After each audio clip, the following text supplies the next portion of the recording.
Sudah beres anak-anak. Nih, lagi tersenyum seperti anak-anak yang sedang bergembira. Selain itu, Bu Igi ada berapa nih biskuitnya masih sisa? Ada.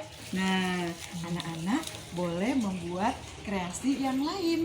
Nih, Bu Guru sudah bikin beberapa kreasi nih. Ada mobil, ada bentuk bunga, ada bentuk matahari, ada anak perempuan, dan ada juga pita rambut yang cantik.